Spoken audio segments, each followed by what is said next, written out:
Good morning, all, or happy lunchtime for my friends in Southdowns, or happy very early morning to my friends in Oritha. And welcome to Kalbardr's Corner for this episode of Coffee with Cal. I am Lord Kalbardr Geiler, Companion of the Meridian Cross, Companion of the Argent Comet, Companion of the Argent Lamp, Companion of the Falcon's Faith, and Reaper, coming to you live, as always, from the Barony of the Osprey on the southern coast of Meridies. Now, today for this hot topic, coming all the way from the frozen reaches of the far north of Oritha, Dame Kinehild de Librari, or Dame Kinehild. Yeah. So I am Dame Kinehild de Librari, and I'm actually in the southern reaches of southern-ish. We refer to it as South Central Alaska, or Oritha, for the SCA geography. The Barony of Winter's Gate up in Fairbanks reaches all the way up to the far reaches of Bjornestrand, which is the town of Utqiagvik, or as it was previously known, Barrow, which is the northernmost point in Alaska. So hello from the other end of the continent, basically. Yeah, for you, it's the far north. For me. Yeah. So my background in the SCA, I am a member of the Order of the Pelican and a member of the Order of the Laurel. I got my laurel for dead languages and research, and just really deeply being a nerd. I do make art, but I don't make laurel quality art. Let's please not confuse ourselves. However, I do laurel quality research and stuff.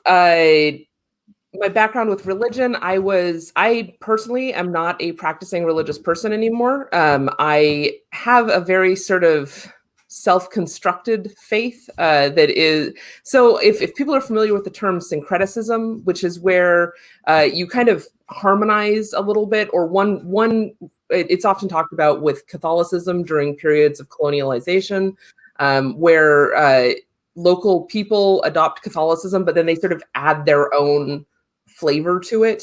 A great example would be Saint Bridget in Ireland, who is remarkably similar to the goddess Bridget, yep, who existed in a pre-Christian period. Another fantastic number of examples comes from Mexico, where you have a very strong Catholic faith, but it is definitely colored by pre-Christian religion. Anyway, my personal faith is very syncretic. I like to, eclectic is a great word for it. I like to just sort of mix and mash. And, at the end, if it turns out that I was wrong, then on my head be it. And if it turns out I was right, then I am very sorry. I didn't explain to the rest of you my approach to religion, I guess. In terms of what I like in the SCA, I like to come from a place of authenticity. That's my personal jam. And I realize that that's not everybody's jam, and that is completely cool. So what that means for me is, as a person who sort of generally has an early medieval English persona, looking somewhere in the 9th or 10th century, Mercia-ish, that means I would be a religious, I would have some flavor of religious faith, not some flavor, I would be Christian. And I would likely attend services regularly. How deeply I held that conviction, I think, is an excellent thing for discussion. I argue that there was agnostics and atheists as long as there's been humans. Just because we think of the Middle Ages as a religious time doesn't mean everybody in the Middle Ages was particularly religious. But anyway, I've been blathering a lot longer than my introduction was supposed to be. So hi, I'm Dame. So yeah, fair warning for those out there. I knew this was going to happen, because when you invite someone on who literally is a library and has library in her name, we're getting some knowledge today, folks. This is happening. I was so excited. So sorry for the curious. Library is a Middle English word that means a writer of documents, or a scribe. Which is one of the areas of the arts that I really enjoy. So when I found that as an occupational term, I was like, guess what, you fools? I'm allowed to have an occupational by name in Middle English. So that's what's happening. Yeah, that's happening. Like, yeah. I said, yeah. I expected to be so, especially so. And we'll talk about this later. When I saw your Saga Saturday binders you had done, I was like, we're knowledge is happening today. All right, so let's finish the introduction, and then we'll actually get to the topic. So, since today's show is coffee themed, today's coffee of choice for me is the Mardi Gras King Cake. I'm really keeping it southern today, by Community Coffee, and of course, I'm drinking it out of my Feed the Ravens mug from my Westie Besties. I am not that cool. I am drinking mine out of a per cup espresso cup from the coffee hut at the corner. And I was telling Kalbardr about this, and I don't know about where the rest of you all are, but in Alaska, we have a coffee problem. It is cold and dark here much of the year, and we need the magical bean juice. Mm-hmm. So as you drive through the various communities of Alaska that are on the road system, you will see beacons in the darkness lighting the way. These little shacks, they're like one room, and they're heated and they're insulated, and contained within are these magical people called baristas who make you the espresso, the magical bean juice, and they sell it to you for, frankly, not as much as Starbucks will sell it to you, and then you can, take it and drive on your way. You never have to get out of your warm, heated car. They never have to leave their warm heat. We got that part sorted. We've got things. We don't have an IKEA in Alaska. There's no Whole Foods. There's lots of things we don't have up here. We do have coffee sorted. There are important parts of civilization. You have fire, you have water, you get coffee. That's the third step, folks. Yep. All right. So as we've alluded to, today's subject is religion. I want to frame the conversation a little bit, and then we're just going to see where this goes. So I live in the Deep South, and we're a very religious folk. And as Kuno mentioned, I'm actually not as religious either. So it's really funny. I made the joke. She described herself as an agnostic. So as a Buddhist and agnostic walking into a bar, and we're going to have some coffee today. But I do have a Catholic background. I actually made the choice and converted to Catholicism for a while because it was the closest thing I could get to pagan and still be Christian for my father. Over the years, I've sort of shifted back to I'm just chill, and I'm a Buddhist or a Dudist if you're familiar with the Big Lebowski. But religion is a very big part of the South. And I know there's other pockets of the world that has that problem as well. I have no problem with religion personally. I think everybody make their own choices and whatnot. But in the SCA, we have some things to consider, right? This is a very public, a very open, should be very welcoming society. And religion can often be a very divisive topic. So let's get into that. So I think, you had to prep what is the official SCA policy? I think you have that. Let's start with that, and then we'll go from there. All right. So as Kalbardr noted, I have binders. And I need notes because my brain, especially at 8:09 in the morning, doesn't really function on all the cylinders. So I went and looked this up. This is the text out of Corpora. Having no wish to recreate the religious conflicts of the period under study, the society shall neither establish nor prohibit any system of belief among its members.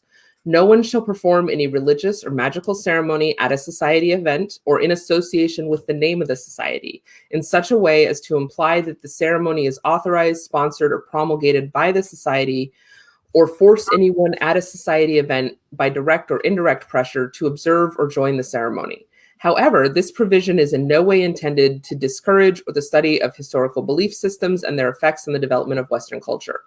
Except as provided herein, neither the society nor any member acting in its name or that of any of its parts shall interfere with any person's lawful ceremonies, nor shall any member discriminate against another upon grounds related to either member's system of beliefs. And I will expand upon that by saying I think that at this point we really should change the language to the development of human culture. Right. Like the SCA has really kind of pushed beyond just Western Europe at this point, I think. So clearly religion is not something that was only occurring in Western Europe. But the way that I've always interpreted this is that, don't hold a prayer at the start of court. Or if you're gonna do that, do it ahead of court being announced. Right. Like if you feel that it is impingent upon your belief system to begin the day with a prayer, don't say everyone draw nigh for the court of Deadpool and Francis, I guess. I don't know. I'm like pulling best court ever. Yeah. King and Queen of the Marvel Universe, and then begin the prayer, right? Like, so we are not, the most important thing to do is to not force people to participate in a religious ceremony. I have seen it done in the SCA in a way that I thought worked very nicely. I remember the Lilies War I went to, they did a parade kind of thing at twilight one day with one of the saints. And they had a banner of the saint, and they just sort of walked, like a group of people. It wasn't the entire event by any stretch, but a group of people walked through the site with the banner. And I think they maybe sung a hymn or something, and they carried candles, and it was beautiful to watch. But I was not forced to participate in it, nor was anybody else. You could watch it go by, or you could turn your back and ignore it. It happened at the event, but it wasn't something that you were like obliged to, right? Right. Okay. Yeah. So I think that's the key point there, right? So when I heard that just now, and I'm sure I know I've read that before, but like I always like when I hear something like that, I always try to think, okay, I'm hearing this for the first time today. What's my immediate gut reaction, right? So to me, that reads a lot like the First Amendment of the Bill of Rights, right? It's here's the rule from the official society, or the government in this case, right? They are our governing body, same thing. Yeah. We're not telling you what you can or can't do. We're also not telling you, basically telling you can't force others to do it, right? That's essentially, that's the boiled down, there's some intricacies in there, but that's the boiled down version. So it comes up in this, and I'll speak to this in one of the reasons it's really popular topic here in Meridian specifically, and there's a comment I'm going to hit in the chat here in a second too, is a few reigns ago, I don't remember how many because I wasn't around at the time, but a few reigns ago, we had a stepping down ceremony thing, the death of our king, as it were, that was a very religious styled ceremony. Now, I didn't see it. I'm not going to speak to exactly what happened. The short version is he themed himself as Jesus in one of the Jesus miracle things, right? Again, I don't know exactly what he did or how he did it, but it was apparently super offensive to a lot of folks. And I get it. I get why, right? And it wasn't what he did was offensive in itself. It's that court, by its very nature, is a required activity, right? Yeah. Now, you don't have to go to court. Please don't understand that I'm saying that. But at an SCA event, when court starts, everything else stops. And as a paid participant, as someone paying to show up to the thing, if that's the only thing going on, that's the thing going on. Therefore, that is the official event. And because it is the crown doing it, it is the official thing happening. Yeah, right? And I would argue that immediately runs you into in such a way as to imply that the ceremony is authorized, sponsored, or promulgated by the society. If it's happening in court, I would argue that it certainly implies that the ceremony is promulgated by the society. Right. So that's where the line sort of became a problem. Right now, the question or the point came up where, let me scroll back because good God, people are, which by the way, thank you everybody for showing up for this. The comments are going to get blowing up today, so I'm going to try to keep track and find things. But no matter how many times did they explain the official policy, that everybody knows the thing is religion is banned, right? Okay, first of all, that's not the case. I think that's one of the reasons I want to have this conversation is there is nothing wrong with religion. There's nothing wrong with religion in the SCA. It's a matter of where and when, I think, is the biggest point. So not you're in court, right? Because that's an official thing, and it's a required activity. I saw there was a comment that was asked about what about an ANS entry? If I wanted to demonstrate a religious ritual as part of an ANS entry, to me, that is not, you as an individual are entering this in an SCA contest. So that's not the society saying, here's a ceremony that we have produced, everybody watch. This is an individual. This is saying the provision in corpora says, this isn't to stop you. This is not intended to discourage the study of historical belief systems, right? So, I would argue that as long as you're not saying you also need to you're not obliging anybody to participate in the ceremony or demonstrating the ceremony. If you've got friends who, I think a term we're going to talk about at some point today is informed consent, who have given their consent to participate in this ceremony, then cool, like you do you, boo. It's, and the judges can, presumably, well, I guess that would depend on how your ANS thing is run. Right. Like for me, it's usually there's a theme and you work the theme, and so presumably if there was a way that you're working this into the theme of the contest, the judges are going to be aware, and if they're uncomfortable observing, then they have the opportunity to step away and maybe tag in a different judge, or at that point that's a discussion that needs to happen on the ground, and talk it out among everybody there. Maybe get your ANS minister, your seneschal involved, and not in a like you need to force them to help me, but like we all talk about it. We find the happy ground. What we want to do, we want to encourage education, right? Like that's the point of this group. That's the point of our weird dress up club, is we want to learn stuff. Right. So it should always be find a way to learn something new. I guess that's my point. I hope that answers your questions. I've lost the thread. There were two sort of comment questions about the same thing. So yeah, so let's dig into that informed consent. I think that's because that in my opinion is where we as a society can draw the line, right? So when we talk about court and things like the required events, when you consent to show up, okay, and let me. So I have a very strong sort of consent background. Consent is super important to me, and informed consent is a thing basically that means that I'm going to do X, and I'm telling you ahead of time that I'm going to do X so that you can say, I agree to X, right? Yeah. And that is I'm saying X because it doesn't matter if it's a conversation or a sexual act or whatever, right? Consent about the thing matters. So we see this very commonly now with trigger warnings on posts. That trigger warning is showing you as the viewer or as the audience what's coming ahead so that you can consent to read it. You've been informed, you gave consent, informed consent. All right. So we look at religion in the SCA, or realistically anything, right? So if you did a thing on like sex workers or pre-Raphaelite nude art, right? Yeah. Well, hopefully you're not talking about the pre-Raphs at an SCA ANS. I don't know. I picked a random thing that I knew. They're like 18th, they're 19th century. So I'm not an artist. I picked a word. Okay. Make fun of me. If you're displaying naked people in an ANS event, let me break it down to Southern here. Yeah. You would need to restrict the audience to that so that they can make the consensual decision to engage in that conversation with you.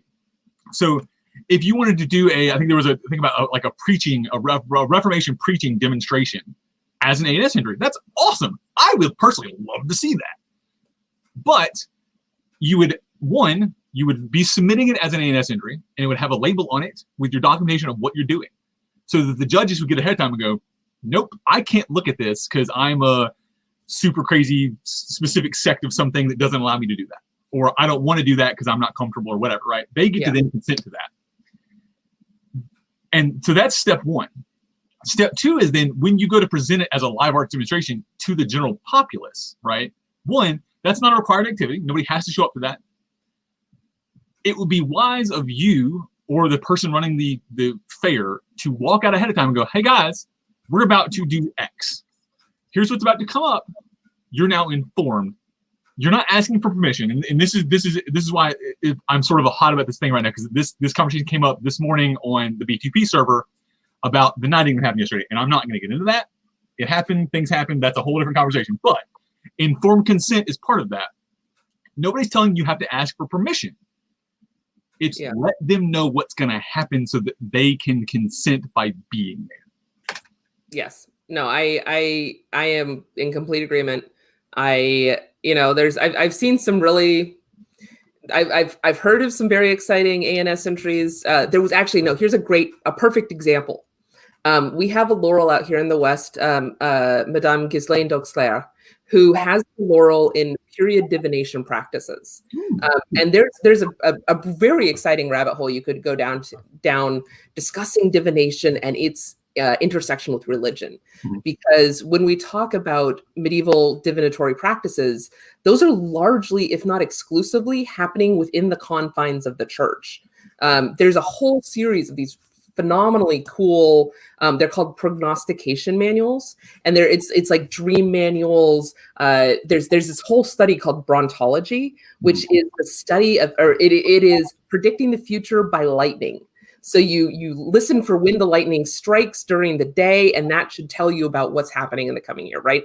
But these manuals survive to us from the early medieval English period, not because they are, they do in some ways they refer back to very early pre-Christian religion, though it tends to be more Middle Eastern than like Germanic or anything. But it's because the church, because these are a bunch of monks who were sitting around going, I had a dream about 7 lean cows and 7 fat cows. And what does that mean? You know, and nobody, I guess, read the story of Moses and the dream interpretation. But and I don't know if I got the number of cows right there. Now I'm having this brief moment. Was it 5 cows? Was it 3? I don't remember. We're not judging you, we promise. That's the point. The point is, though, that anyway, so that the point is that Ghislaine studies this stuff. And she did an ANS entry that was a type of prognostication using chickens. And so you made a circle of, I think it was letters, and you release the chicken into the circle, and the chicken goes out and pecks at different letters, and you record the letters the chicken pecks, and that should tell you something. And so she actually did this before a crown tournament, and it was supposed to predict the winner. It did not. That's it. Was she right? Because that would be amazing. That would be amazing. It did not work. But the point is that this was a live. Thank you, Will. I am assuming that is the correct word. Mancy is right for sure.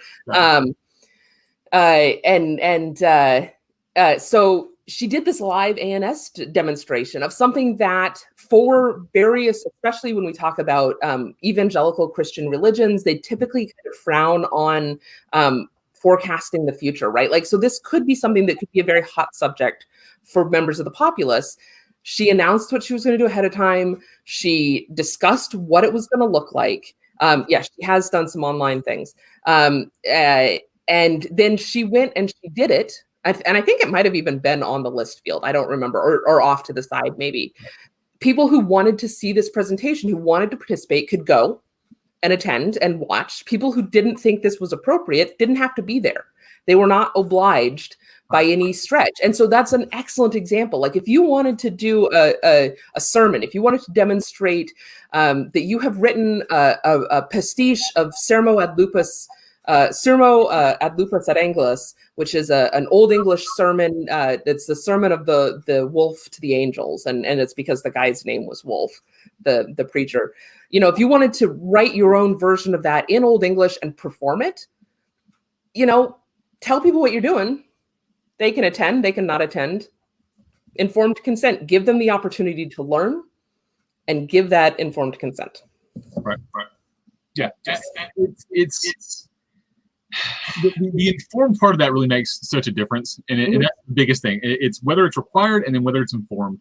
And that, like I said, that realistically applies to so many more things that we look at in the SCA. And I suspect that these conversations will be happening more frequently about some of our other ceremonies, the buffet being one of them, that are maybe controversial or not quite as public friendly. Those things, if we just talk about them more, right? We just have those conversations ahead of time. It allows people to, one, know what's going on and make those decisions for themselves. Yeah. Now, I think so. Okay, I'm trying to think. There was I'm trying to come up with like some fringe things or like some of the bits and pieces that may be a problem, right? So there was a thing that came up during the pandemic where a guy did he painted a shield as a prize for a tournament. Okay. And he did a super awesome this was East Kingdom, right? Yeah, it was sort of the East. It was the guy stomping the snakes. Which saint was that? I think there's been a number of snake stomping saints. Anyways, it was a saint. It was a saint stomping snake, which of course the snakes are the pagans, the saints the Christian guy. It's there's some allusion there that people often attribute, whether you do or don't. That's the thing, right? So he made this as a prize for some tournament, but because it was the official part of the event, and that was the official prize for the tournament, some people got upset about it, right? Right. Because if somebody that's won, it's going to be displayed as part of the event, which then could offend people because it's the official event sponsoring it or whatever, the official group sponsoring it. And then, yeah, and it was probably St. George or St. Patrick or one of that crowd. I'm not a Saint scholar here. But also then it was one of those prizes that was like a returning prize. You had to bring it back the next year, right? Which means it becomes part of a piece of regalia, essentially, for that group. Yeah. What are your thoughts? Yeah, that gets tricky. And I just want to say, Bradley, we're going to talk about your question about controversial stuff in a minute. Or not in a minute, but in a bit, I hope. So to me, like that can become a very difficult line. I think at the point where we're talking about trampling something beneath its feet, if what's being trampled is something that is understood by a modern audience to be an allusion to another group of people, that's where you really start to run into the issues, right? Like, to me, it doesn't, like, I've got a friend who for the longest time has carried Saint Michael, the archangel, on his shields.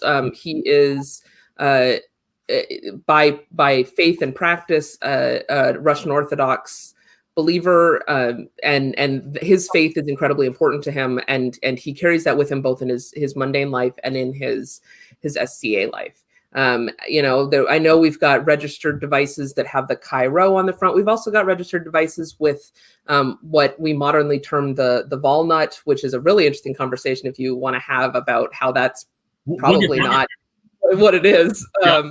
Or Thor's hammers, or the pentagram inside the annulet symbol, right? Like we visually portray religious symbols in the SCA all the time.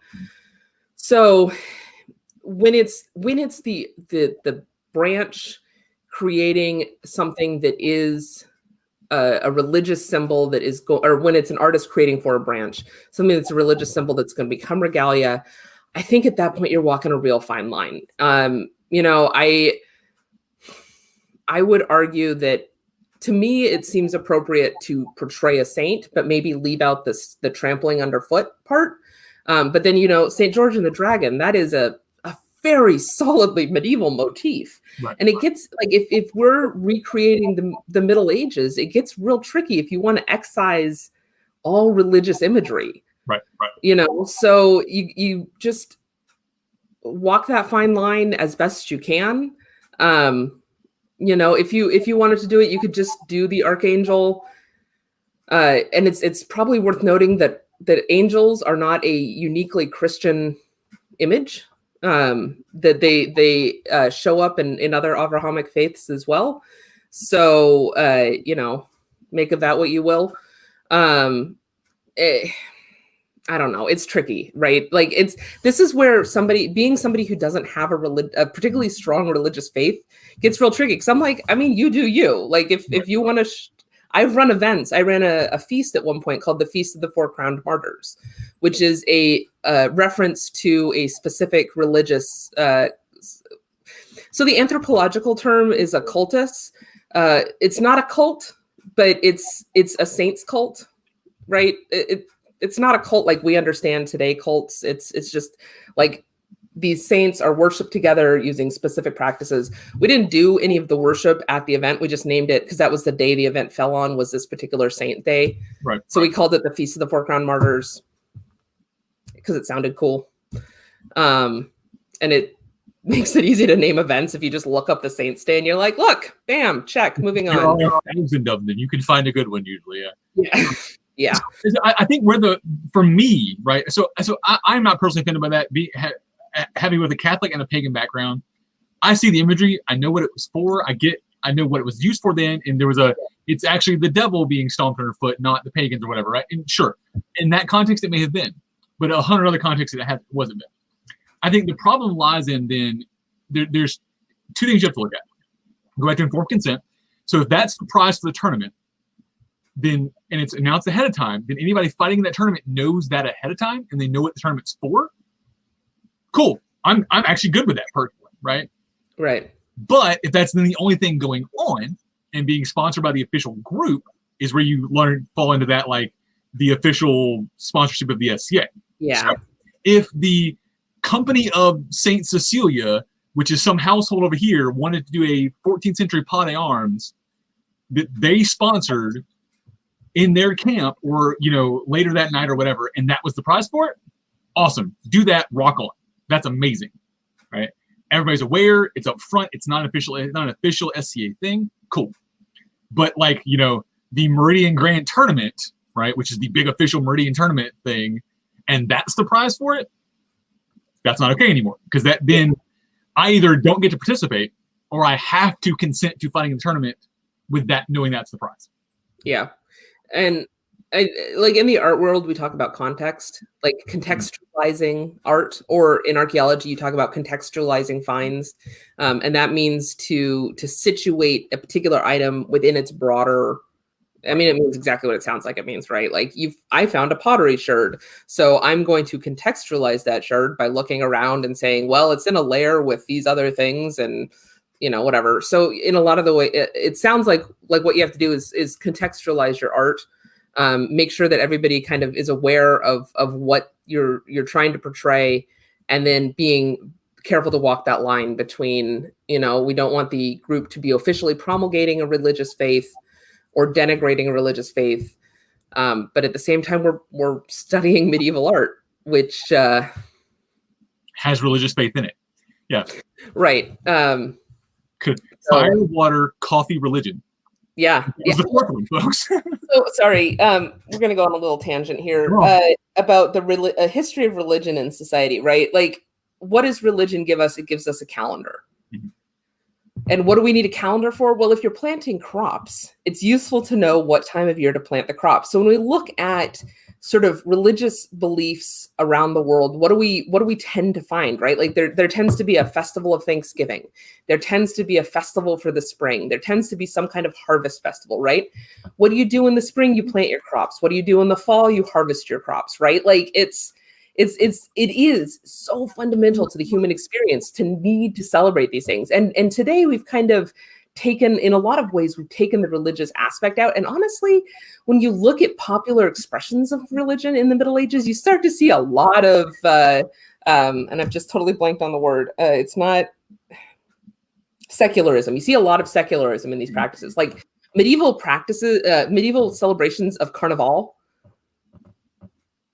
Like there's this amazing like interweaving of religious expressions. Like you have your Pope of the Carnival, who's usually a young boy who then just the Lord of Misrule kind of activity, right? So you're interweaving this deep sort of seated religion, which I don't want to conflate that with religious belief, but it was so fundamental. Like, think of it like the federal government, right? Like the Catholic Church in the Middle Ages in Europe is very similar, I think, in many ways to sort of how the federal government underpins a lot of American institutions, right? And so you're weaving that in with these expressions of secular. Like at this point, you're celebrating just before Lent, right? You're about to fast for 40 days, which is you spent some time being Catholic. My mom was Catholic. My dad was Protestant. Like, you remember, that the song out of Ireland, The Orange and the Green, mm-hmm. Right? Like that was my childhood, right? My dad's Presbyterian. My mom's Catholic. So, well, and I also live in Mobile, the birthplace of Mardi Gras. Yeah, there you go. There you go. Right? Carnival, folks. Yeah. I'm drinking Mardi Gras king cake coffee today. Yeah. Yes. So you're doing all this. You're tying it all together, and it's as historians, as recreationists, as all this kind of stuff, try and celebrate the Middle Ages, you can't completely unweave that tapestry and say we must excise all religion and only do the secular stuff, because they don't exist without the other. You'd have to okay, you can get up and eat breakfast. That's about it. Even then, it's breaking fast, which is a religious thing, if you actually look at the context of that. So I contradicted myself there. Sorry. But no, I think you're correct. We as a society, and so and the comment came up a minute ago, that a lot of times the removal of religion is the removal of Christianity. Right. And I'm quoting that because that bothers me in the context, because I've seen my religions, being pagan and Buddhist, literally burned out of places before. Yeah. Now, that doesn't happen as much today, but it has happened by the Christians in the past. So it's one of those things like, and again, I was Catholic. I have a lot of Christian friends. I'm not anti-Christian. Right. But it's a thing to look at. Yes, currently, a lot of the removal of religion is the removal of Christianity, because that is the prominent religion in the Western society, which is the one of those of us who are becoming more woke and trying to make this more fair and more applicable to everyone. Right. So we end up having to remove the Christian stuff, because that's the thing being pushed on us, that has been being pushed on us for so many years.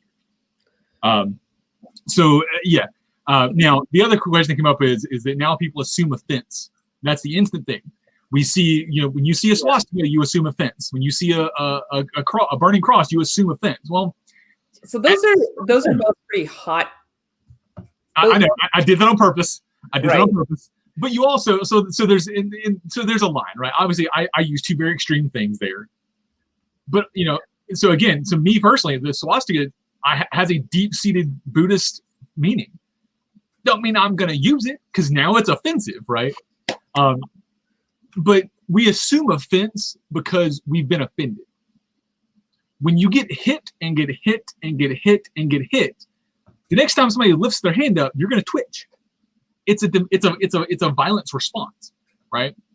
So after so long as a culture where we've been offended and been hurt, you sort of assume the worst. It's not a good thing, but that's what's happening right now.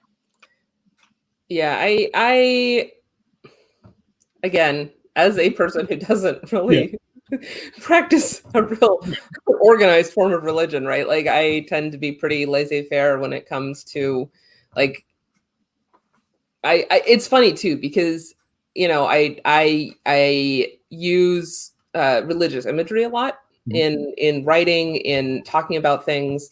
So people tend to assume that I'm Christian. I have a education in Christianity, but I don't necessarily practice it. I'm also, like, I can also talk pretty fluently about traditional religions in Europe, like pre-Christian religions in Europe and stuff. But again, don't really practice them. So I don't know. I guess my answer to that is,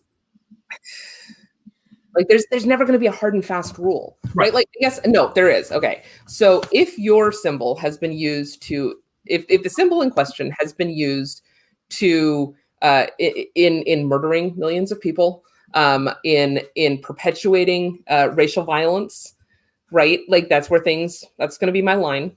Right. But then you can get into a real question about, like, the Catholic Church in the Philippines, or like various, like, or Christianity as used in colonialism broadly, right? Or you could talk about the Buddhist wars in Japan, not wars, but violence in Japan. Now I'm going to get it wrong. It's in the, oh shoot. See, don't ask me. I'm terrible with linear history. No, well, but or today, where you've got interfaith violence in India between Hindus and Muslims, as you have there's a movement sort of within parts of India to sort of, I'm trying to think of the right way to describe it. Basically push Muslims out and say India is for people who practice this faith.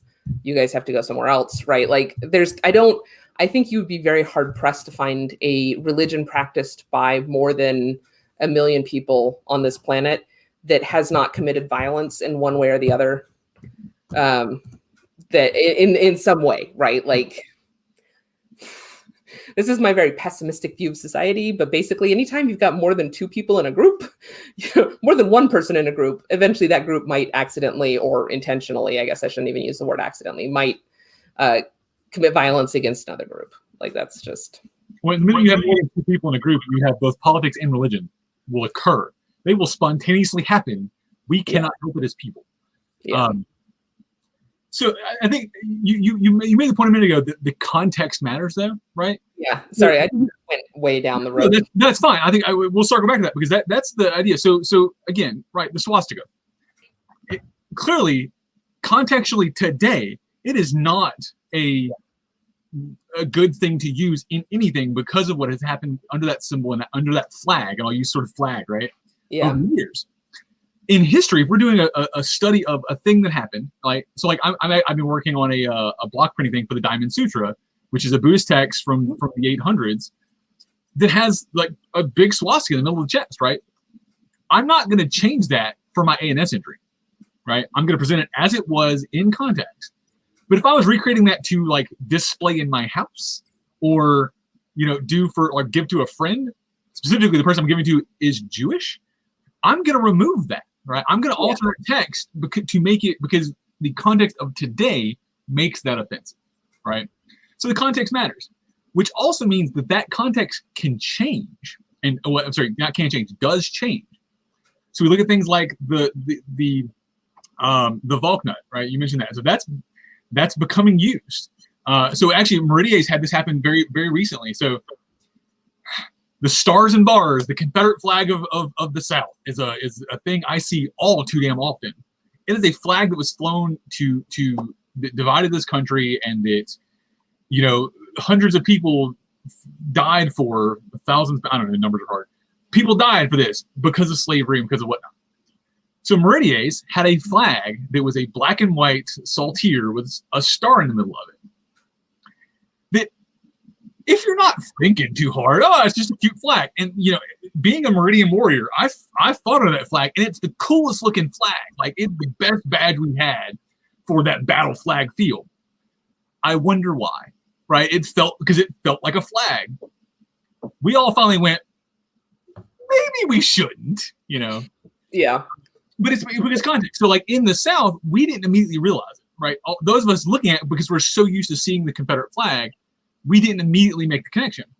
But if somebody from California looked at it and goes, their first instinct was, that's a Confederate flag. I don't care what you're trying to do, right?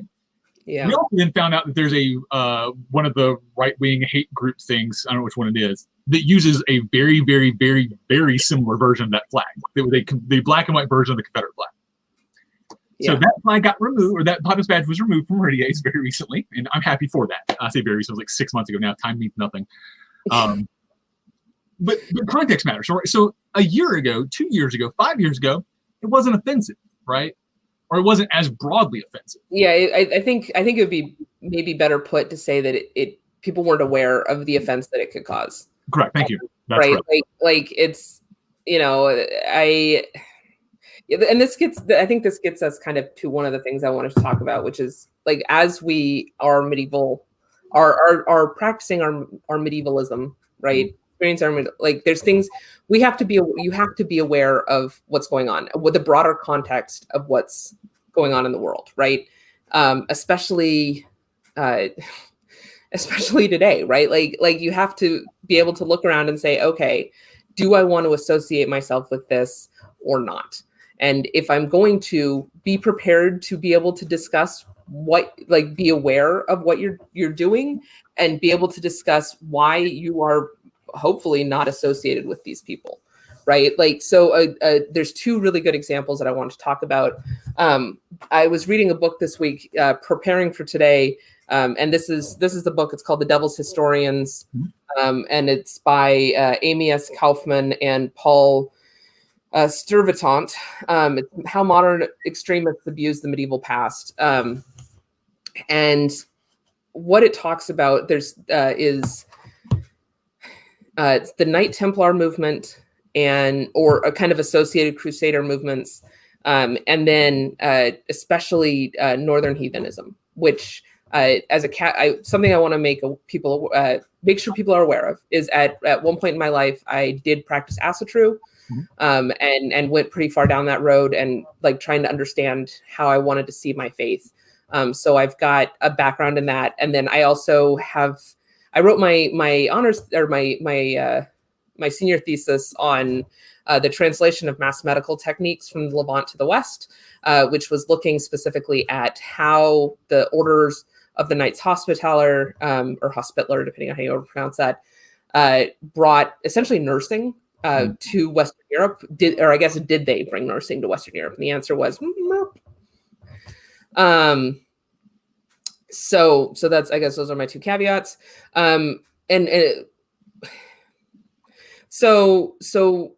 is not to say that I have a problem with people practicing a crusader persona in the SCA, or people who practice northern heathenism or Germanic heathenism in the SCA.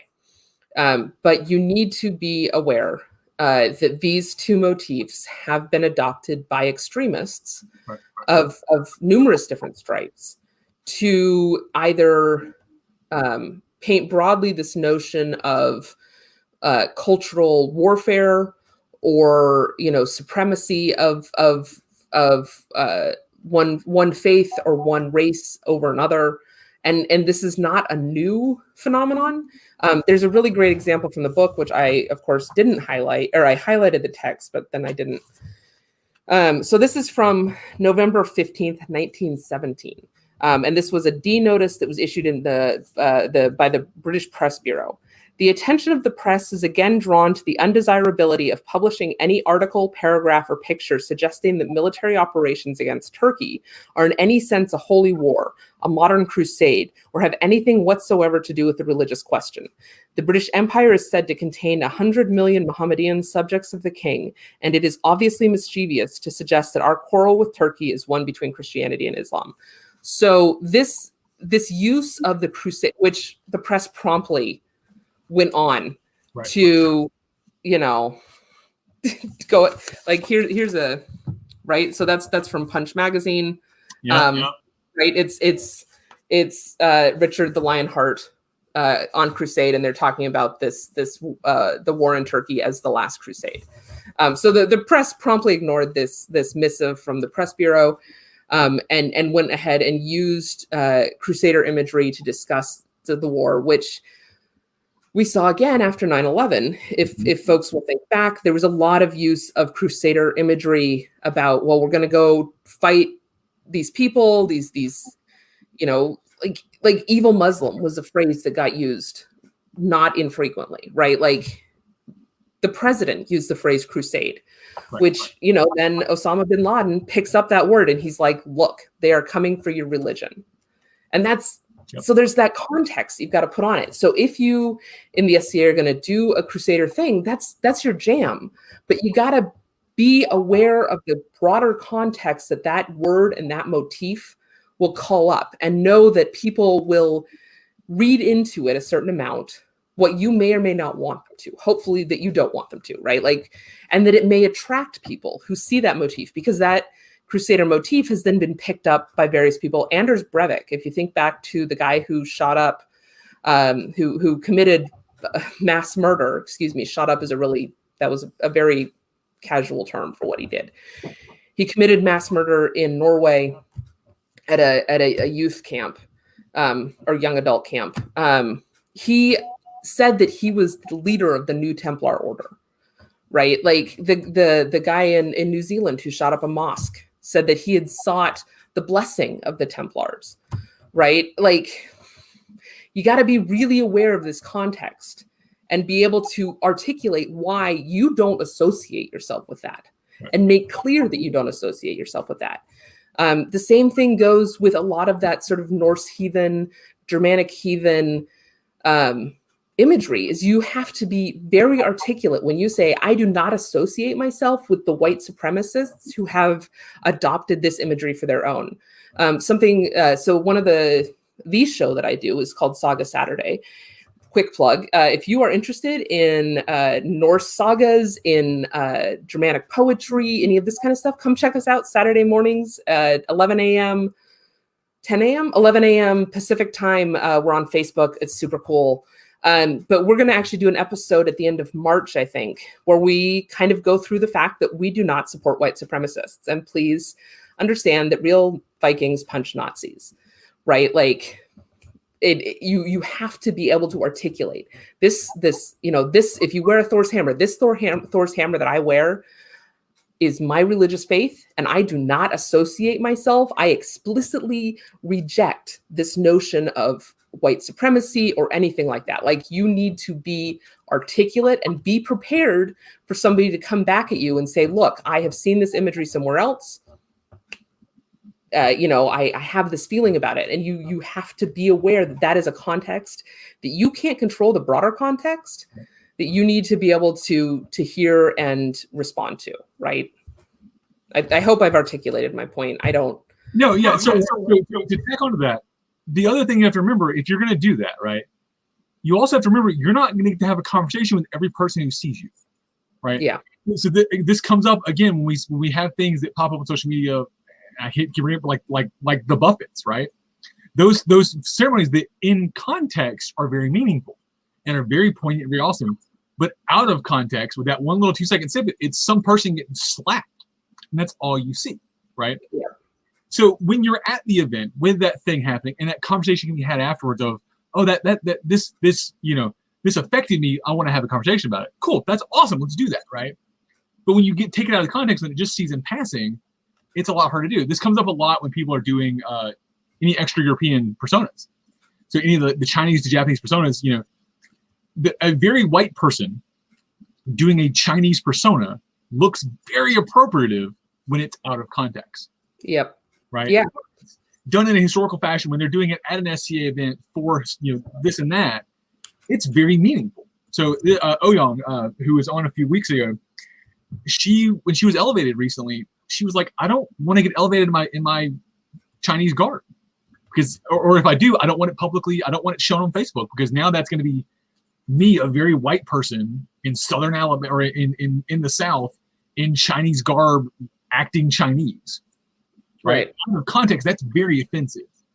I'm very glad. I'm glad she ended up doing it. I'm glad she ended up doing it in a very respectful way. I think what she does with her research is amazing, and there are 100 others that do it, right? Because like the same conversation got had later with Song Myung-soo, who is Korean and had a Korean elevation. The conversation didn't have to happen because she looks Korean, right? So again, it's that context that matters. So if you're going to do a Crusader persona or an East Asian persona or whatever, and if it's something you don't fit, remember that in passing, you may look offensive to someone, and you're not going to have that conversation. So just understand that's where you're starting from. If you're okay with that, cool. But that's a decision you get to make and need to consider. Yeah, it's definitely, especially as we get into areas where we have extremists adopting that same imagery, you need to be incredibly cogent of it. You need to be educated on what somebody else could read into it, and be prepared to respond to criticism, or just accept the like somebody could just come up to you and say, look, this is really offensive to me, and you need to learn how to take that criticism and be like, I recognize that. Thank you for bringing that to me. Thank you for feeling comfortable enough. Like I don't know the good way to have that conversation. So I guess I shouldn't offer advice on it. Like this is something I need to learn about more, I think, before I try and opine on it. But I guess my big thing is just be aware that you could cause somebody pain. And is that something that you're willing to do? Like, make that decision on your own. It goes back to the idea of everything's offensive, right? Right. Everything can be offensive to somebody. So if you understand that and you make a decision, say, okay, I'm going to wear a cross, right? We'll use a simple example. I'm going to wear a cross as part of my regalia. Cool. And it may be offensive to somebody. And if they become offensive, if it is offensive and they tell you it's offensive, you explain to them, you have that conversation, cool. You may or may not change your decision. At some point, if it becomes offensive to 1, 2, 7, 100, start reconsidering those decisions. Start looking at them and going, okay, as long as you're still doing it for the right reasons and you're doing it for good reasons and it makes sense in historical context or whatever, okay. But at some point, you have to look at the context of that decision and see whether it's still an okay thing, because you're hurting multiple people. One dude getting offensive or getting offended, that's going to happen. 2, 3, 7, sure, that's going to happen. 10, 20, 100, maybe you're the problem, right? Maybe that decision is the problem, not the other people. Yeah. So really quickly, there's a comment that just came up from Bradley. I can't pronounce your last name. That's Bacon. Which one? The last one? Bacon? Fiken. That's Fiken O'Higgin. So that one? Yeah. Do I have a thought on that? Sorry, I was trying to read the question as it was flipping, and I don't know that I have a thought on it. I don't think there is. I would argue that there is not a organized group of people older than, let's put the bar at 200 years, older than 200 years old, that doesn't have some kind of blood on its hands, right? Like, yep. So I guess, Bradley, my answer is, I don't know, right? Like, it's all going to be down to a case by case basis. I think in a lot of these conversations, the answer is not, there is no single polemic answer, right? Like, it's, you have to have and that's the hard part, is for a lot of these situations, what it comes down to is having a very difficult conversation and doing it in a respectful, careful way. Right. Like, there's a whole system of conversation called dialogue, right? Like, and I don't mean dialogue like in a book, there's a dialogue, right? But it's a type of sort of organized conversation where you have a moderator and you have the two party. It's like when you're doing conflict resolution stuff, right? So you have the moderator, you have the two parties or more parties in conflict, and you work through it in a prescribed, careful, respectful way. And hopefully at the end of that, you come to some sort of concord. Doesn't always work, but that's the goal. So a lot of these conversations, and the problem is nobody wants to sit down and have that conversation, right? You talked about little snippets that appear on the internet. Right. These conversations are all about careful, thoughtful contextualizing of everything, and acknowledging that we all have these biases that we've got inbuilt, like, real brief tangent on a tangent. Everybody's got a bias. We all do it. As a historian, one of the first things that you learn is that every historical source that you encounter will have a bias. And that it is your job as a historian to acknowledge the fact that you yourself have a bias of some variety, many of them likely, and that you have to interrogate each of those sources' biases to understand the broader context of the document that you're looking at. So the point there is all humans have some sort of inbuilt bias. As we go into these conversations, you have to acknowledge that and be aware that maybe you're not even like consciously aware of what that bias might be. But if somebody comes to you and says, hey, look, I have noticed that you always wear blue shirts. And you're like, I don't always wear light blue shirts. Sometimes my shirts are dark blue, right? Like just be aware that some of these things we aren't, like, be aware that you're not aware of everything about yourself. Boy, that's articulate. That, these conversations, they're going to be hard conversations. You have to come to them with humility. You have to come to them with an openness, a willingness to learn, which brings me back to my point earlier that we should all be striving to learn things because learning is awesome. And that there's never going to be a single answer for any of this other than, Nazis bad. That one's a nice hard line. That's a hard line. I'm good with that. Yeah. Nazis bad, Klan bad. Moving on. But this also kind of, I think, bounces us a little bit if we can change gears slightly, because John, excellent point. We all have biases because we're all individuals. I am not entirely convinced that any of you exist. You could all be figments of my imagination. And I can't prove otherwise, because I can't prove that you have something different going on in your head. Right. If you get a lot of fading, see, look, I don't exist, clearly. And he disappears. Yeah, right. That was perfect timing. Hold on. Nope, I'm going to be fading for the entire conversation. That's fine. Kalbardr the ghost. We could have a very exciting conversation about Erboggia saga, and now you need to pop out of the floor like a seal and the fish. There's a whole moment we can have there. But my point is sort of cycling us back to religion in the SCA. One of the things that I wanted to talk about was how religion can be used, I think, successfully in the SCA. And there's a couple of really good examples. There was a baronial investiture that I wrote the ceremony for and that I was the herald of. And there was another coronation that somebody did that wasn't Byzantine. The one that I did was a Byzantine-inspired ceremony. Theirs was built off of an extant coronation rite.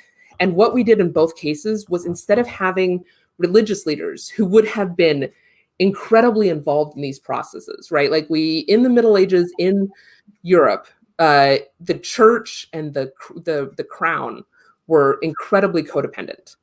And the crown received its mandate to rule from God via the church, right? We consecrated kings. And today we still do, right? Like the coronation, if you can go find it on YouTube, the coronation of Elizabeth II. She is blessed with holy oil. She's blessed with holy water. Like this whole, like it happens in a cathedral, right? You can take the Catholic out of England, but you can't really. I mean, it's as somebody who was raised in the Anglican faith, there's a lot of Catholic still built in. The point of the story though is your officers, dude. Use your officers. So in the Byzantine ceremony, instead of having a bishop, we had our seneschal step in and say, this is the will of the people, instead of this is the will of God. Right. This is the will of the barony.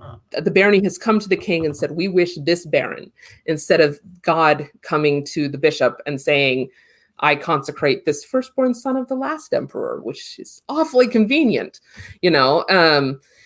So there are ways to take, as somebody who likes authenticity, there are ways to take these authentic historical experiences and bless the Byzantines for writing everything down. As a professional bureaucrat, I look to them and I'm like, you are my people of my people, right?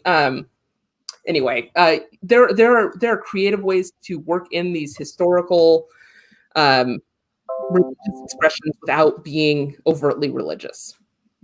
You said an important word there, creative. It's almost like I've heard that somewhere before. Like in the name of the society, people.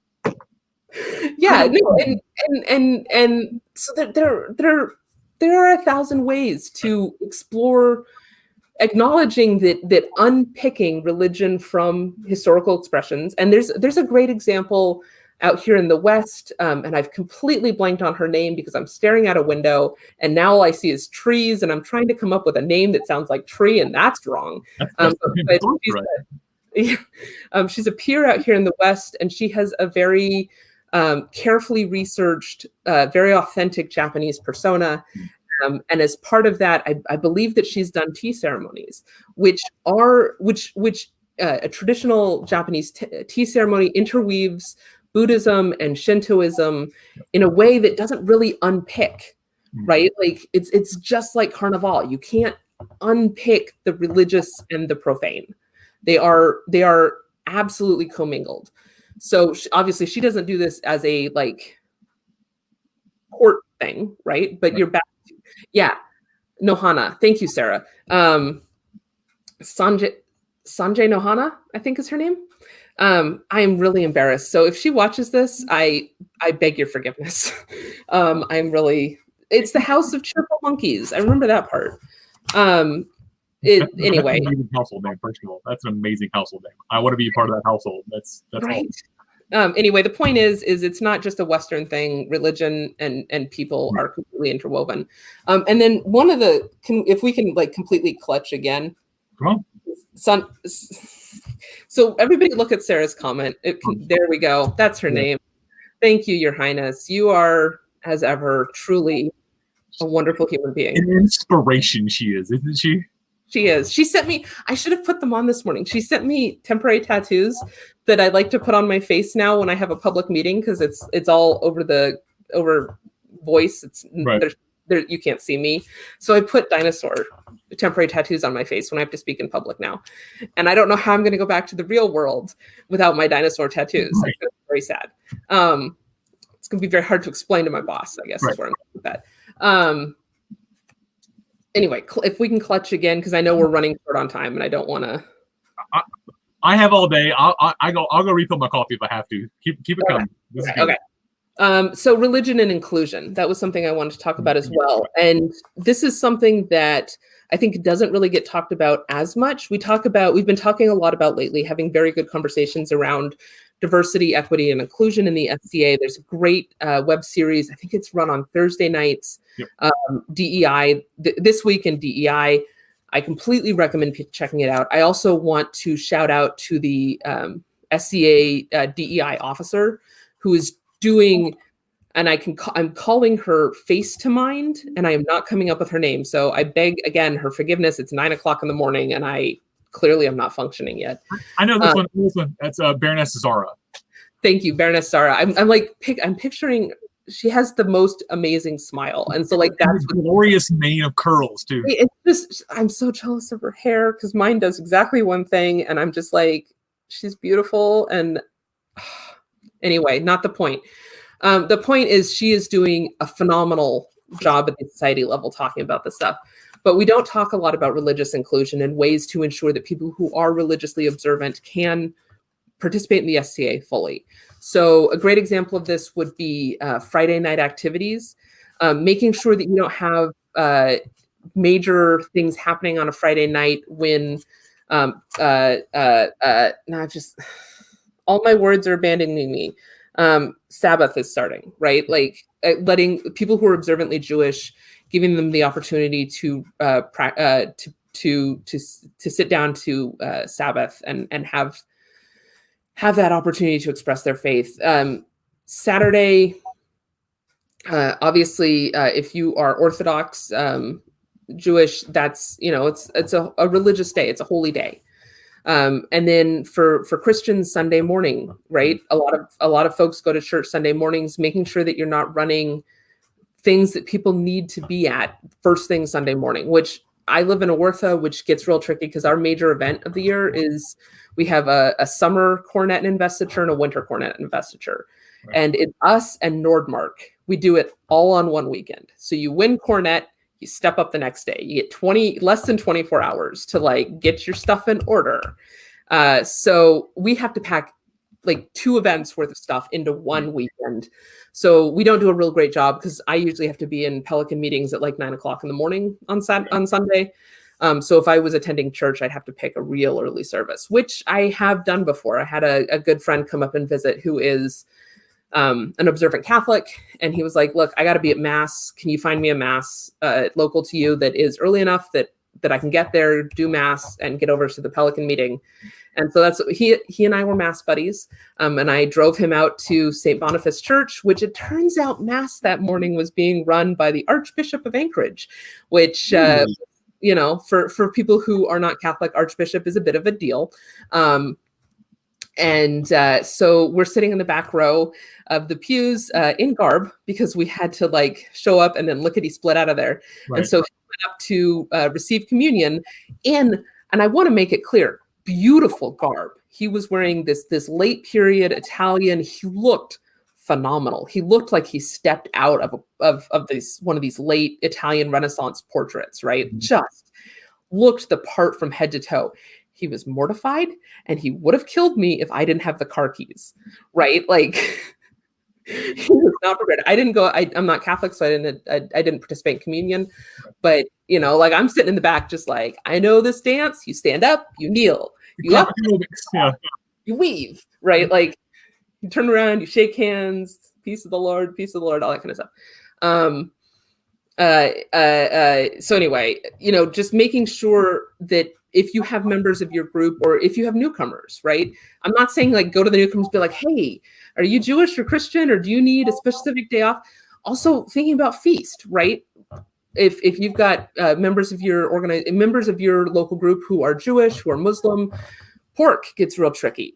There's this, if you've never seen it, there's this phenomenal ad out of, I think it was New Zealand or Australia, one of the two, that was about lamb, the meat we can all eat. And it's all these different religious like gods, right? Like, so you've got all these people. At one point, Jesus gets a phone call and it's Muhammad saying he can't make it. So then they avoid the issue of having a visual depiction of Muhammad, right? Mm-hmm.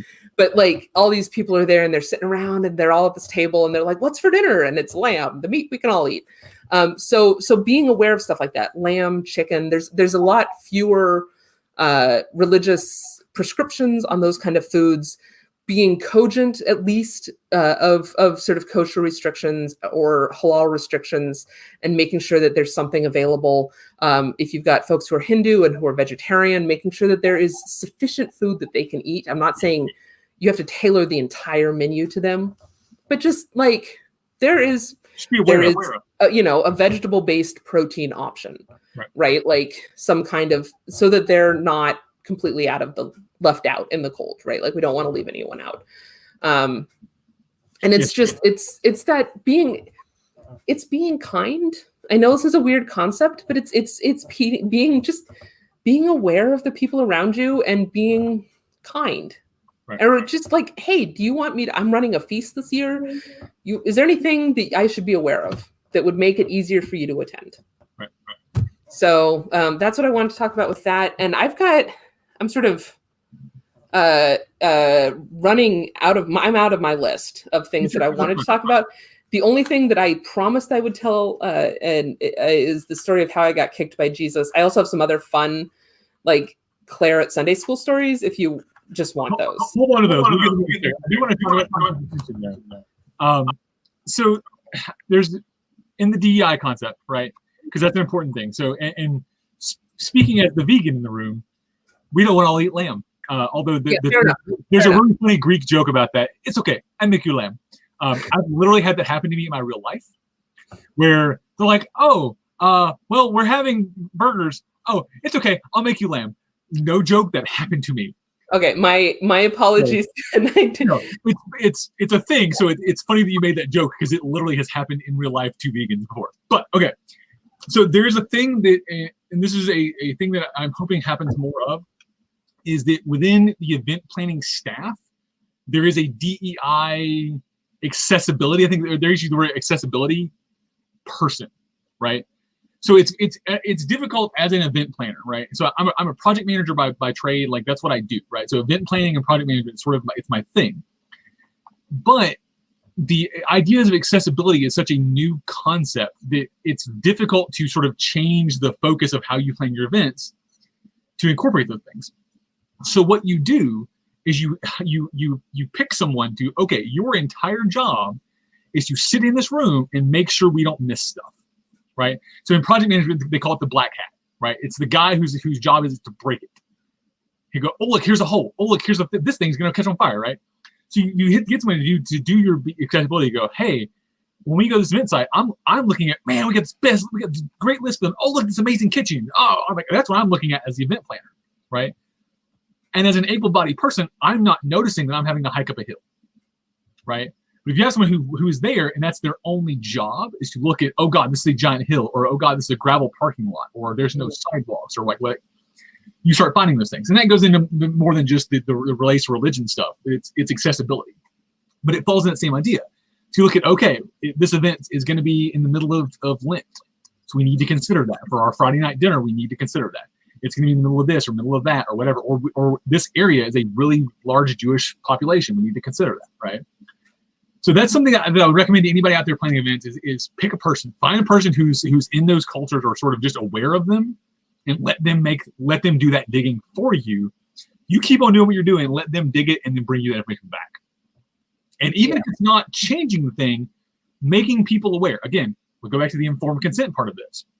So if you're going to do a fighter meat and potatoes dinner, and that's all you're going to do, and that's what your feast crowd wants to do, cool, that's fine. I'm not even saying change it. Right? I mean, I would appreciate some food, right? But like, if that's what you're gonna do, that's what you're gonna do.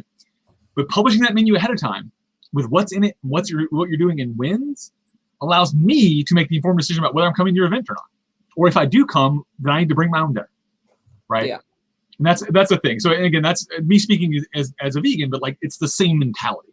So if I was Jewish or if I was Muslim or whatever, I needed to have those religious considerations, or hey, I can't go to the Pelican meeting now because it's in the middle of where I need to be in church, right? And I'm going to let hey, sorry, Pelican secretary, I can't come to that. You put it in the middle of my church time, right? And then they can move it or not, but like that's the thing to consider. I'm hoping that the online meetings is going to help some of that problem too, but that's a whole different there.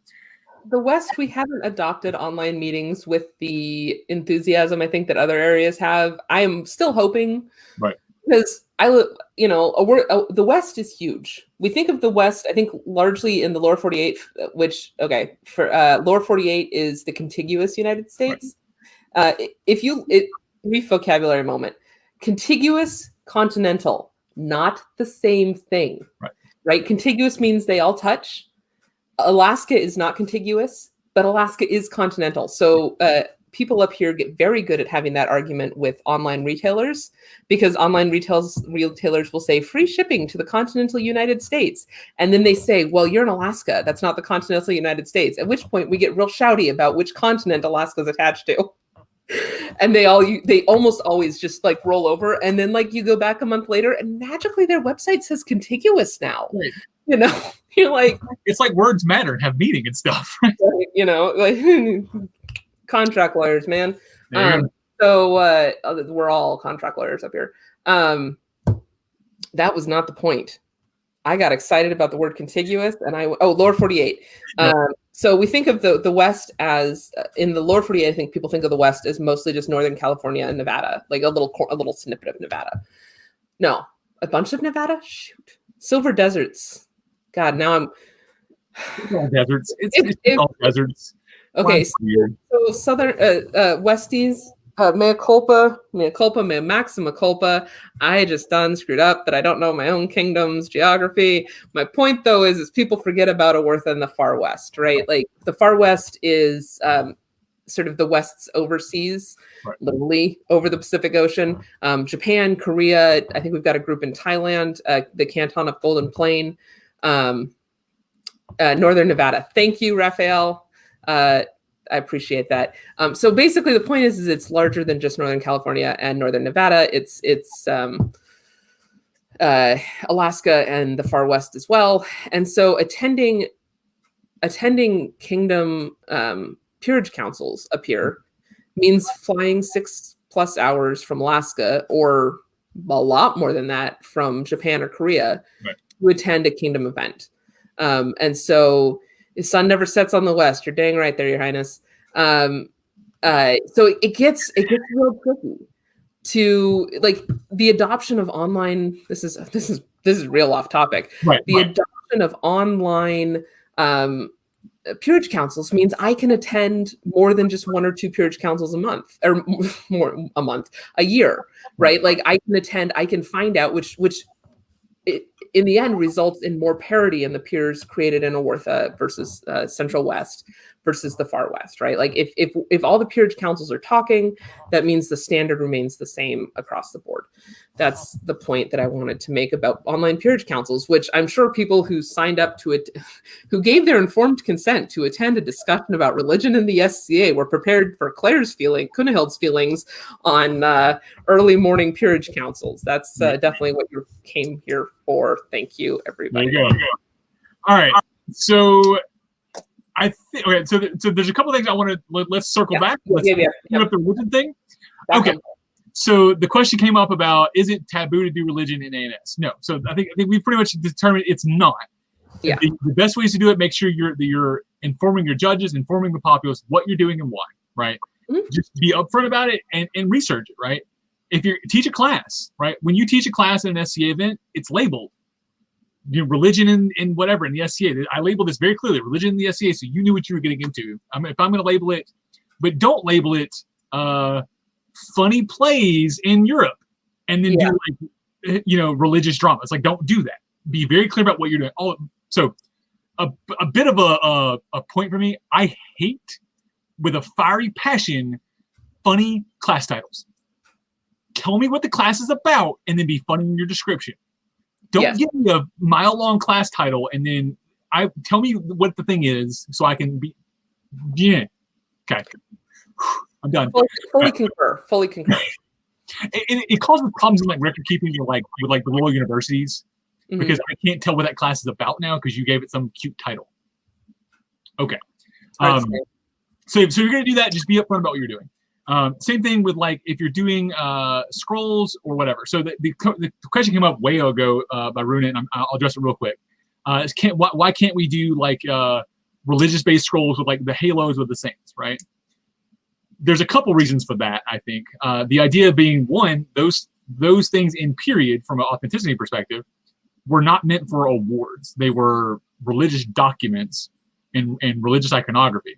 So, and I'm sure you have thoughts on that. So let's hit that real quick, and then we'll do a funny Claire Sunday School story. So I'm actually not offended by the concept of religious art on scrolls. I'm not either, but right, like I have a scroll that was signed by the crown that has an image out of a it's got a biblical image on it, and it's the point with scrolls. Like if you're gonna do preprints, right? Like a preprint, I would argue shouldn't really have religious imagery on it. Right. But if you're doing a scroll for a specific person, and you especially if you've obtained the informed consent of that person, right? Like my pelican scroll, which I can't go pull off the wall, though I totally would because it's beautiful, and the woman who made it for me is a dear friend and did a gorgeous job with it. It starts out in the name of Almighty God because it's replicating an early medieval English charter, a bilingual charter. That like grants me the rights of a pelican, right? Like that's what's going on there. And those almost invariably start off with an invocation. Right. So when I knew what I was going to do, I got the permission of the crown, checked it, sent them the text that I wanted to use. They were like, go for it. They did not make the sign of the cross, but it's really like in my head, I'm just like vaya con Dios. And I know that that's not really what they did, but that's in my head. That's now like, that is perpetually just like when somebody's like, do your thing. In my head, it's just always like vaya con Dios. And it comes out of my mouth all the time too. I'm just like somebody's like, hey, can I do this? I'm like, yeah, vaya con Dios. And they're like, what? I'm like, don't ask.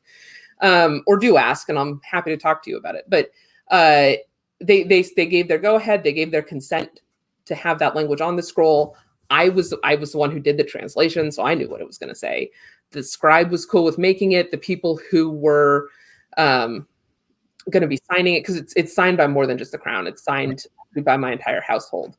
So they all knew going in what it was going to say, and they just went, cool, you do you. But I got that consent. So I'm fine with religious imagery on scrolls. Preprints, that gets a bit tricky because that's like usually that's just a case of like I have 15 AOAs that we're giving out at this kingdom court, and I need these scrolls ready to go right now, and just fill in the names, right? Like so, those make those more general, personal scrolls. Which is why she's asking. So in Meridia's, we do we make scrolls ahead of time, put the text for the award on it, and then send it in. But it's not specific to a person generally. Now we also do custom scrolls for like peerages and grant level awards. So that's a thing. The question specifically was about the using halos on the saints versus not. And like I said, I think it's a matter of what the purpose of the thing is. So speaking as someone with a Catholic background, yeah, if I saw that in history, I would think that's a religious iconography and it's religious text and then has a purpose. When I'm making an award saying you're a great person, that the person you're depicting is not religious, and that I wouldn't want to use that framework in that because of that thing, right? And that's a weird line, but again, that's my personal line, not your personal line or their personal line, and that's probably why that it's discouraged is because you don't know the person. Yeah. No, on a generic scroll, I wouldn't do it. Yeah. If I was gonna, for example, Baron Constanz or Constanzia, if I was gonna do a scroll for them, I would want to do. They have a Byzantine persona. And religious iconography in Byzantium was pervasive in life, so maybe have a discussion with them. And there's this whole rabbit hole you can go down about those halos, right? Because sometimes depending on which saint it is and their status, you'll see square halos, you'll see round halos, and they all have different meaning, right? And so that kind of nitpickiness, I think, would really speak to them on a scholastic level, on an interest level. And so they might be very excited to receive that kind of scroll. Whereas, if I was going to make a scroll for my prince, for His Highness Soren of Aortha, not really his jam, he probably would be a lot less enthusiastic to be like, oh, you've made me a scroll. Yeah. Very Christian scroll there. Soren would love it because you made it, and he'd be like, "This is amazing, cool, thanks." If he would love it, but he would have no context for it, like Constantia would. Right. All right. So I think that's the biggest thing, guys. Informed consent. That's the key word today. In everything you do, informed consent matters, just consent matters, and then informed consent makes that an easier conversation. So, with that being said, I have an empty cup. Ruh-roh. We're gonna call it for the day. Okay. So you plug Saga Saturdays. Let's do that again. Give me the details on Saga Saturday one more time. Yep, Saga Saturday. It's on. You can find us on Facebook. You can find us on YouTube. We get together Sunday. It's Meisterana, Ula, Baron Bersi, and I get together and we talk early Northern medieval literature. We do a lot. It's a lot of lit crit. It's, talk about literature, talk about putting that literature in its cultural context, all that kind of good stuff. It's a good time. It's a good show. I haven't watched as many of them as I wanted to. The ones I have caught have been quite entertaining, though. So it is definitely three nerds being nerds about a thing. And so if that's your jam, tune in. It's a good show. Yeah. All right. So coming up on Kalbardr's Corner for the next Coffee with Cal, we're going to shift off to another, I think, informed consent topic, and I'll be joined by the Courtesans Guild. So this is No Moral Courtesans Guild. We're talking about courtesans in the SCA. This is another one of those, like, is a hot topic. Is a weird thing because sex work is weird, man, and that's it's people don't understand how it is. So I'm looking forward to that conversation. They'll also be promoting the No Moral Courtesans College, so we'll talk about that and the dates for that coming up in March, or what would be around Gulf Wars for those of us in the Meridian lands. All right, the Gulf Wars last year. Oh, it's such a good event. I'm sad. I think I'm skipping the October one. I think I'm planning for March. We're gonna make that happen. So. As I just don't see an October Gulf Wars happening, but that's another topic. So, on that note, I want to thank Kinehild. Thank you for joining me for this. I know you were sort of reticent initially to talk about this, but I think this has been an amazing conversation. I hope our audience agrees with me. Can I briefly tell the story that I promised to tell? It's a 2 minute. Please go. So growing up, I was raised Episcopalian, which is part of the Anglican Communion, and you have altar servers, right? And I attended a fairly high church, which means more ceremonial. So I was an acolyte for many years. They're the ones who carry the candles, and then they do help with the altar service. And then I graduated. You eventually graduate to the rarefied ranks of the crucifer, who's the one who carries the cross in front of the procession, and then also helps them at the altar. And so my first day as crucifer, the guy who had been crucifer before me was like 6'5". Like he was one of those teenage boys who goes from like 5 foot something at 5th grade to like 6'5", 7th grade, right? So he was just this huge tall kid. I am 5'8" at the time. I think I was probably 5'5". I was not that tall. So, but we only had one crucifer's robe because they had just started replacing stuff. And so they basically put this other robe on me, and then it had this rope belt, and we rucked it up around the rope belt and just went for it on the day, right? So I'm walking down, I've got this big heavy and my church used a crucifix, which is weird. Typically Episcopal churches, you just use a plain cross. I think ours had been a gift or so. I don't really remember how we ended up with this thing, but I'm walking up the aisle. I've got the whole procession behind me, the guy with the gospel, the candles, the thing, we're doing the thing, we're marching in, the organ is going. And the rope, which whatever idiot decided a nylon rope was the right answer, comes untied. And my large gown just goes whoop. And all of a sudden I've got puddle at my feet. I'm not paying attention. And I step on the hem of the thing and I go to pitch forward. Only I've got this big stick in my hand. So I plant the stick and come face to face. So you can't really see it on this camera, but right here on my forehead, you can kind of see that extra dent there. I have a little tiny scar, and that's where Jesus's feet and the nail went straight into my forehead. Because if you're going to do a pratfall in front of your entire congregation, it's really best to add as much blood as possible. So now have you ever there's a tool that is used by slaughtermen when they're slaughtering cattle, that you basically, it's like this thing that goes straight into their forehead and it just kills the animal, right? It's as painless as you can, yeah. It's sort of humane way to do this. And I think it's poleaxing, it's maybe the word. But I was now standing there stunned. Blood is coming down. I'm wearing a white robe. The white robe is suddenly becoming rather not white. you know, and in front of there's these two younger people with candles behind me who are very confused why we've come to a screeching halt. The guy with the gospel is standing there carrying a very heavy book, like, and I'm just like, there's blood in my eyes, very confused. And finally my mom comes scrambling up and she's just like, this is my child. And crap, and sort of herds me away, and I go this way, and the procession goes that way, and then I was sort of excused, and we had to make up a new outfit for the next week, and that's how I got kicked by Jesus.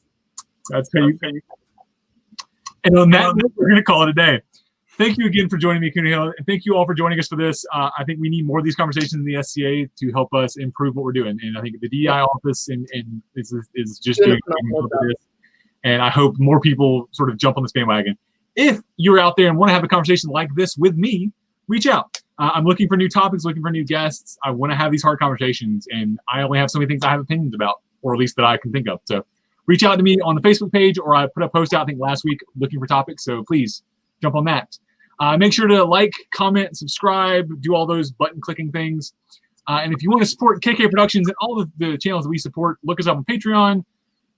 Patreon.com/KK Production. There's some cool rewards, and I have it on good terms. There's some more stuff coming here in the very near future. So look that up and support us, or just share it to your friends.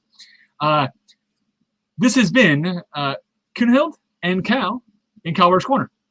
Have a good day, everybody.